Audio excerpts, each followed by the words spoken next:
నమస్తే, welcome to I dream. మనతో పాటు ఉన్నారు ప్రముఖ ఆయుర్వేద వైద్య నిపుణులు డాక్టర్ చిట్టిబొట్ల మధుసూదన్ శర్మ గారు. వారితో మాట్లాడదాం. నమస్తే సార్. నమస్తే సార్, ఈరోజు మన ఒక ఇంట్రెస్టింగ్ టాపిక్ ఏంటి అంటే, ఇంట్లో మనుషులు ఎంతమంది ఉంటారో దాని ప్రకారమే ఫ్రిడ్జ్ కూడా తీసుకునే సందర్భాలు ఇప్పుడు వచ్చేసాయి. ఇంట్లో కూడా ఫ్రిడ్జ్ అన్నది ఒక రూమ్ లాగా అయిపోయింది. అంటే పెద్ద సైజులో తీసేసుకొని ఇంట్లో వంటింట్లో ఉండవలసిన వస్తువులు అన్నీ కూడా ఫ్రిడ్జ్లోనే స్టోర్ చేసేసుకుంటూ ఉన్నారు. ఒకప్పుడు కూరగాయలు పళ్ళకు మాత్రమే ఉంటుంది, అవి కూడా పెట్టుకోకూడదు. అన్ని రకాల కూరగాయలు పండ్లకు కూడా ఫ్రిడ్జ్ అన్నది అంత సేఫ్టీ కాదు అనేసి అనేవాళ్ళు. ఈ ఫ్రిడ్జ్ వాడకం పెరిగే కొద్దీ అనారోగ్యాలు కూడా ఎక్కువైపోతున్నాయి అని అంటూ ఉన్నారు. అది నిజమేనా సార్? చాలా చాలా మంచి ప్రశ్నమ్మా. ఫ్రిడ్జ్ అనేది ఒకనప్పుడు స్టేటస్ సింబల్ అమ్మా. ఏదో ధనవంతులు, శ్రీమంతులు, హై క్యాడర్ ఉన్నటువంటి వాళ్ళు వాడేటువంటి పరిస్థితి ఈరోజు కామన్ మ్యాన్కు కామన్గా ప్రతి ఇంట్లో ఫ్రిడ్జ్ ఉండేటువంటి పరిస్థితులు ఏర్పడినాయమ్మా. సరే, అవసరాలు అలాగే ఉన్నాయి, పరిస్థితులు అలా ఉన్నాయి కాబట్టి అక్కడ మనం తప్పుపట్టాల్సినటువంటి అవసరం లేదు. కానీ మితంగా ఆ ఫ్రిడ్జ్ను సద్వినియోగం చేసుకుంటే పర్వాలేదు. కానీ ఆ సద్వినియోగం చేసుకునే విధానం సరిగ్గా లేకపోతే మాత్రం చాలా ఇబ్బందికరమైనటువంటి పరిస్థితులు ఎదురవుతాయమ్మా. ఇప్పుడు సర్వసాధారణంగా మనం ఏదైనా పదార్థాలు, ముఖ్యంగా కూరగాయలు, ఆకుకూరలు, పళ్ళు ఇలాంటివి తెచ్చుకున్నప్పుడు ఏదో ప్రతిరోజు తెచ్చుకోవడం కష్టం అవుతుంది కాబట్టి ఏదో 5 రోజులకు సరిపడను, వారానికి సరిపడను తెచ్చుకుంటామా. తెచ్చుకొని ఫ్రిడ్జ్లో పెట్టుకోవడం అయితే మంచిదే, అంతవరకు పర్లేదు ఉన్నటువంటి పరిస్థితుల దృష్ట్యా. ఆ విధంగా తెచ్చుకొని ఫ్రిడ్జ్లో పెట్టుకోవడం మంచిదైనప్పటికీ మనం ఆ యొక్క పదార్థాలని బయటికి తీసిన తర్వాత, ఎందుకంటే -3 టెంపరేచర్ కదమ్మా ఆ ఫ్రిడ్జ్లో, ఆ పదార్థాలను బయటికి తీసిన తర్వాత నార్మల్ టెంపరేచర్ వచ్చిన తర్వాత వాడుకోవడం మంచిదమ్మా. అదొకటి. రెండోది ఏమంటే, ఫ్రిడ్జ్లో ఎక్కువ కాలం పాటు నిల్వ ఉంటుందని చెప్పేసి మరీ ఎక్కువ రోజులు నిల్వ ఉంచడం కూడా మంచిది కదమ్మా. దానివల్ల కూడా కొన్ని రకాలైనటువంటి ఆ యొక్క పదార్థాల్లో కొన్ని రకాలైనటువంటి ఈ హానికారకమైన పదార్థాలు అంటే ఫ్రీ రాడికల్స్ అంటారమ్మా, అవి ఉత్పత్తి అయ్యి అవి శరీరానికి హాని చేస్తాయి. కాబట్టి అలాంటి పద్ధతి కాకుండా మితంగా కొన్నాళ్ల పాటు ఆ యొక్క ఫ్రిడ్జ్లో పెట్టుకోవడం మంచిదమ్మా.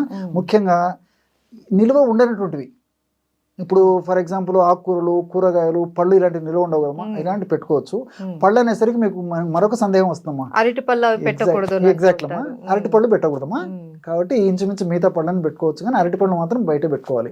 ఇప్పుడు ఈ సీజన్లో దొరికేటువంటి ఈ మామిడి పళ్ళు కానీ, తర్వాత ఈ నేరేడు పళ్ళు కానీ, తర్వాత ఈ యాపిల్, జామ ఇలాంటివన్నీ పెట్టుకోవచ్చమ్మా, ఇబ్బంది ఏం లేదు. కానీ ఒక అరటిపండు మాత్రం మినహాయింపమ్మా, అందులో కెమికల్స్ చేంజ్ అయిపోతాయి, అది మంచిది కాదని చెప్పేసి కూడా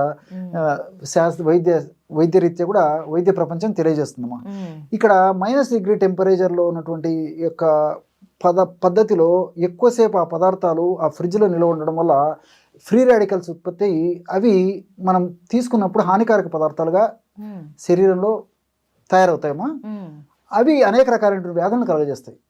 ఫ్రీ రాడికల్సే మంచిది కాదు, మన దేహంలోకి పోయిన తర్వాత మరింత హానికారకంగా తయారైపోతాయి అన్నమాట. అంటే ఎలాంటి హెల్త్ ఇష్యూస్ వస్తాయి సార్? అంటే వెయిట్ వచ్చేటువంటి పరిస్థితి ఏర్పడుతుందమ్మా. అదేవిధంగా తర్వాత ఈ గ్యాస్ట్రిక్ ట్రబుల్ సంబంధించినటువంటి సమస్యలు, దాంతోపాటు ఇమ్యూనిటీ తగ్గిపోవడము. ఈ రోజుల్లో చీటికి మాటికి జబ్బులు వచ్చేస్తున్నాయమ్మా. రెసిస్టెన్స్ పవర్ తక్కువ ఉండడం వల్లనే ఆ రకమైన సమస్యలు వస్తున్నాయి. గ్యాస్ట్రిక్ ట్రబుల్ సమస్య వస్తుంది. అదేవిధంగా వెయిట్ పెరిగేటువంటి పరిస్థితి, అంటే ఒబెసిటీ ఇలాంటి పరిస్థితులు వస్తున్నాయేమో. Hormonal disturbances జరుగుతున్నాయేమో. అదేవిధంగా పరోక్షంగా ఇన్ఫెర్టిలిటీ కూడా ఈ ఫ్రిడ్జ్లో ఉన్నటువంటి పదార్థాలు ఎక్కువ వాడడం కారణమవుతుందమ్మా. రెండోది ఏంటంటే, ఈ ఫ్రిడ్జ్లో పెట్టినటువంటి పదార్థాలు నాణ్యానికి ఒకవైపు అయితే, సర్వసాధారణంగా ఫ్రిడ్జ్లో పెట్టినటువంటి నీళ్లను ఆ చల్లగా ఉన్నప్పుడే చాలా మంది తాగేటువంటి పరిస్థితి ఏర్పడుతుంది. అది ఏమాత్రం మంచిది కాదు, ఆమదాయకం కాదు, క్షేమదాయకం అంతకన్నా కాదమ్మా. సో ఆ విధంగా ఫ్రిడ్జ్లో పెట్టినటువంటి వాటర్ను బయటికి తీసిన తర్వాత నార్మల్ టెంపరేచర్కి వచ్చిన తర్వాత తీసుకోవాలమ్మా. అలా కాకుండా చల్లనీళ్ళు తాగడం వల్ల ఏమవుతుందంటే మన బాడీలో ఒక స్టేజ్లో టెంపరేచర్ మెయింటైన్ అవుతుందమ్మా. సే ఫర్ ఎగ్జాంపుల్ 36 or 98.4, 98.2 ఈ లెవెల్లో కడుపు భాగంలో కూడా. ఎప్పుడైతే ఈ యొక్క చల్లని నీళ్ళని మనం తాగుతామో అప్పుడు ఆ చల్లని నీళ్ళని నార్మల్ టెంపరేచర్కి, అంటే ఆ యొక్క బాడీ టెంపరేచర్ తీసుకోవడానికి దేహానికి ఎక్కువ కష్టపడాల్సి వస్తుందమ్మా. Energy waste అయిపోతుందమ్మా. సో అది మంచిది కాదు. రెండోది అంటే, ఆ నీళ్లతో పాటు ఇతర ఆహార పదార్థాలు కూడా తీసుకున్నప్పుడు కూడా అవి జీర్ణ ప్రక్రియ త్వరగా జరగకుండా పులిసిపోవడం కానీ, ఆహార పదార్థాల్లో ఇతర హానికారకమైన రసాయన పదార్థాలు ఉత్పత్తి కావడం కానీ జీర్ణమయ్యే సమయంలో అలాంటివన్నీ జరుగుతుంటాయి. అదేవిధంగా మోషన్ కూడా సరిగ్గా ఫ్రీగా కాకపోయేటువంటి పరిస్థితి, అంటే మలబద్ధకం, కాన్స్టిపేషన్ వచ్చేటువంటి పరిస్థితి ఏర్పడుతుంటుందమ్మా. కాబట్టి ఆ ఫ్రిడ్జ్లో ఉన్నటువంటి పదార్థాలను తప్పని పరిస్థితుల్లో ఫ్రిడ్జ్లో పెట్టినప్పటికీ అది కొన్నాళ్ళ పాటేమో, ఎక్కువ రోజులు పనికిరాదు. బయటికి తీసిన తర్వాత నార్మల్ టెంపరేచర్కి వచ్చిన తర్వాతనే మనం వాటితో ఆహారం ఈ యొక్క వెజిటబుల్స్ కానీ తర్వాత ఈ పళ్ళు కానీ ఆకుకూరలు ఏమైనా కట్ చేసి తీసుకోవడం, వండడం ఏదో ఒకటి చేసుకోవచ్చుమా. కాబట్టి ఆ చల్లదనంతో పద్ధతిలో ఈవెన్ తినడం కూడా మంచిది కదమ్మా. ఇప్పుడు ఈ పళ్ళు ఫ్రిడ్జ్లో పెట్టి తీసి వెంటనే తింటుంటారు, అది కూడా మంచిది కాదు. కాబట్టి నార్మల్ టెంపరేచర్కి వచ్చిన తర్వాత తీసుకోవచ్చుమా.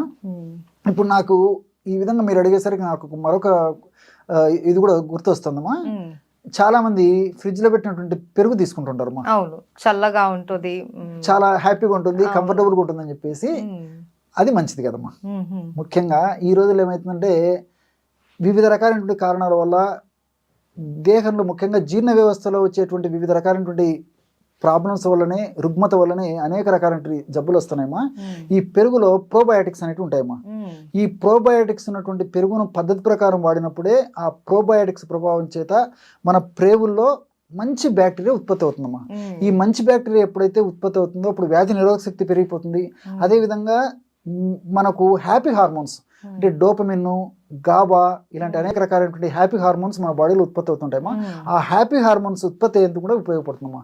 అంతేకాకుండా ఈ రోజుల్లో B12 లోపం జరుగుతూ చాలా మందిలో. కాబట్టి ఈ పెరుగును నార్మల్గా టెంపరేచర్లో ఉన్నటువంటి పెరుగును వాడుకోవడం వల్ల ఆ B12 లోపాలు కూడా లేకుండా ఉండేదానికి ఈ యొక్క పరోక్షంగా ఇది కూడా మనకు ఉపయోగపడుతుంది. కాబట్టి ఇలాంటి అనేక రకాలైన ఉపయోగాలు ఉన్నాయి. రెండవది ఏంటంటే ఈ రోజుల్లో ఉదయం నుంచి సాయంత్రం దాకా కుటుంబ సభ్యులందరూ చాలా బిజీగా ఉంటారమ్మా. సో సాయంత్రానికో రాత్రికి ఇంటికి వచ్చిన తర్వాత కుటుంబ సభ్యులందరూ కలిసేసి ఆహార పదార్థాల్లో భాగంగా ఫ్రిడ్జ్ నుంచి ఆ పెరుగుని తీసేసుకొని పెరుగుని సేవిస్తుంటారమ్మా. కాబట్టి ఇది ఏమాత్రం మంచిది కదమ్మా. యాక్చువల్గా ఆయుర్వేద శాస్త్రరీత్యా నక్తం దదిపుంజీత, నక్తం అంటే రాత్రి, దది అంటే పెరుగమ్మ. నక్తం రాత్రి పూట పెరుగు తినరాదు అని చెప్పేసి చెప్తుంటారు. ఈ రోజుల్లో మనం అవన్నీ ఫాలో కావడం లేదు ఒకటి. రెండోది ఏమంటే ఇప్పుడు మీరు అడిగినట్టు ఫ్రిడ్జ్ లో పెట్టి ఫాలో కాలేకపోవడం ఒక తప్పు. అంటే రాత్రిపూట పెరుగు తినడం తప్పు. దీనికి తోడు అగ్నికి ఆజ్యం తోడైనట్టు ఫ్రిడ్జ్ లో ఉన్నట్టు పెరుగును వాడడం మరీ తప్పు. దీనివల్ల రకరకాలైన జబ్బులమ్మా, అంటే హార్ట్ ప్రాబ్లమ్స్, మెదడుకు సంబంధించిన ప్రాబ్లమ్స్, అదేవిధంగా రక్తనాళాలకు సంబంధించిన ప్రాబ్లమ్స్, వెయిట్ రావడము, షుగర్ రావడము, హార్మోనల్ ఇంబ్యాలెన్సెస్ రావడము, అంతుబట్టని చర్మ వ్యాధులు రావడము, ఇలా అనేక రకాలైన సమస్యలు వస్తున్నాయమ్మా. ఇలాంటి సమస్యలు వచ్చినప్పుడు కొన్నిటికైతే ఈ రోజుల్లో మనకు దొరికేటువంటి ఉన్నటువంటి టెక్నాలజీ ద్వారా ఆ వ్యాధులకు నిర్ధారించగలుగుతున్నాం, కానీ కొన్నిటికి నిర్ధారణ కూడా చేసేటువంటి పరిస్థితి లేదమ్మా. ఇది ఎందువల్ల ఈ జబ్బు వచ్చిందని కూడా చెప్పలేకపోతున్నాము.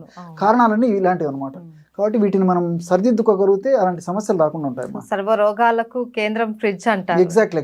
సో దాంట్లో మనం ఎలా వాడుకోవాలి అనేది కూడా ఒక పద్ధతి ఉంది. ఒకవేళ మనకు ఇప్పటి రోజుల్లో ఫ్రిడ్జ్ అన్నది ప్రతి ఒక్కరికి ఎంతో అవసరమైన వస్తువు. సో అందులో పెట్టుకున్న కూరగాయలు కావచ్చు, పండ్లు కావచ్చు, ఏవైనా డైరెక్ట్ గా యూజ్ చేయకుండా వాటిని నార్మల్ టెంపరేచర్ వరకు వచ్చేంత వరకు వెయిట్ చేసి దాన్ని వాడుకుంటే ఎటువంటి ఇబ్బంది ఉండదు. అండ్ పళ్ళకు వచ్చేసరికి అరటి పండు లాంటివి, అండ్ కూరగాయల విషయంలో వచ్చేసరికి టమాటా లాంటివి అలాంటివి పెట్టకూడదు అనేసి, దుంపలు అలాంటివి ఫ్రిడ్జ్ లో పెట్టకుండా వాడుకుంటే మంచిది. దానివల్ల ఏమంటే ఇప్పుడు ఈ బంగాళదుంప ఇలాంటివి కూడా మంచిది కదమ్మా. మీరు అన్నట్లు ఇలాంటివి కూడా పెట్టకుండా ఉంటే మంచిదమ్మా. అంటే ఇంచుమించు మిగతావన్నీ పెట్టవచ్చుమా. కూరలు, కూరగాయలు, పళ్ళు ఇలాంటివన్నీ పెట్టుకోవడం వల్ల కూడా ఎలాంటి ఇబ్బంది ఉండదు.